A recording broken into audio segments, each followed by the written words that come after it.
Hi friends, ഇന്ന് ഞാൻ ഉണ്ടാക്കുന്നത് വളരെ ടേസ്റ്റി ആയിട്ടുള്ള റവ ലഡുവാണ്. അപ്പോൾ അതിന് വേണ്ടിയിട്ടുള്ള ഇൻഗ്രീഡിയൻസ് എന്തൊക്കെയെന്ന് നോക്കാം. 2 കപ്പ് റവ, ഞാനിവിടെ എടുത്തിരിക്കുന്നത് റോസ്റ്റഡ് റവയാണ്.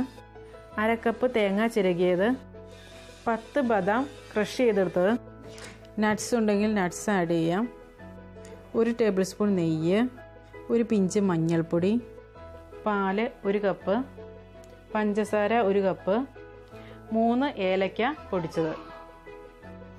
ഇനി ഒരു പാൻ സ്റ്റൗവിൽ വയ്ക്കാം. പാൻ ചൂടാവുമ്പോൾ നെയ്യ് ഒഴിച്ചു കൊടുക്കാം. നെയ്യ് മെൽറ്റായി കഴിയുമ്പോൾ ബദാം ചേർക്കാം. ലോ ഫ്ലെയിമിലാക്കിയിട്ട് വേണം ബദാം ചേർക്കാൻ, അല്ലെങ്കിൽ കരിഞ്ഞു പോവും. ഇനി ഇതൊരു 30 സെക്കൻഡ് ഇളക്കി കൊടുക്കാം. ഇതിലേക്ക് റവ ചേർത്ത് കൊടുക്കാം. ഇനി ഇതിലേക്ക് റവ ചേർത്ത് കൊടുക്കാം. കൈ എടുക്കാതെ 2 മിനിറ്റ് ഇളക്കി കൊടുക്കണം.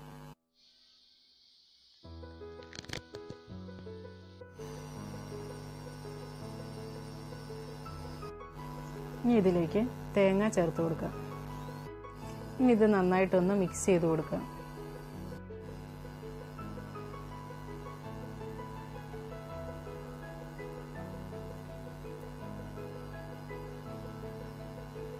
ഇനി പാലിലിട്ട് മഞ്ഞൾപ്പൊടി ഇട്ട് മിക്സ് ചെയ്തെടുക്കാം.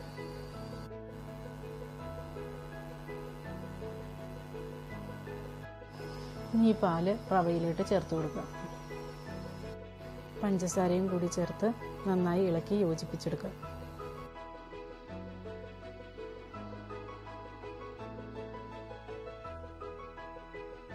ഇതിപ്പോൾ നന്നായി മിക്സ് ആയിട്ടുണ്ട്. ഇനി ഇതിലേക്ക് ഏലക്കാപ്പൊടി ചേർത്ത് കൊടുക്കാം.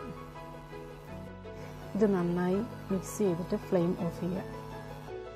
ഫ്ലെയിം ഓഫ് ചെയ്തിട്ട് 1 മിനിറ്റ് കൂടി ഇളക്കി കൊടുത്തുകൊണ്ടിരിക്കുന്നു.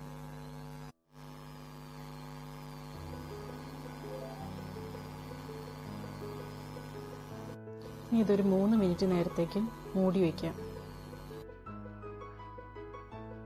ഇനി ലഡു ഉണ്ടാക്കാൻ തുടങ്ങാം. കയ്യിലൊരൽപ്പം നെയ്യ് തടവുകയാണെങ്കിൽ ഇത് ഒട്ടിപ്പിടിക്കില്ല. ഇനി ഈ മിക്സ് ഒരു നാരങ്ങ വലിപ്പത്തിലെടുത്ത് റോൾ ചെയ്തെടുക്കാം. ഇതുവരെ ഈ ചാനൽ സബ്സ്ക്രൈബ് ചെയ്തിട്ടില്ലെങ്കിൽ ചാനൽ സബ്സ്ക്രൈബ് ചെയ്യുക. ഇപ്പോൾ ഒരു ലഡു റെഡിയായിട്ടുണ്ട്. ഇനി ഇതുപോലെ മറ്റുള്ളത് കൂടി റെഡിയാക്കി എടുക്കാം. ഇപ്പോൾ എല്ലാ ലഡുവും റെഡിയാക്കി എടുത്തിട്ടുണ്ട്. ഈ വീഡിയോ ഇഷ്ടമായെങ്കിൽ നിങ്ങളുടെ ഫ്രണ്ട്സിന് കൂടി ഷെയർ ചെയ്ത് കൊടുക്കുക. Thank you.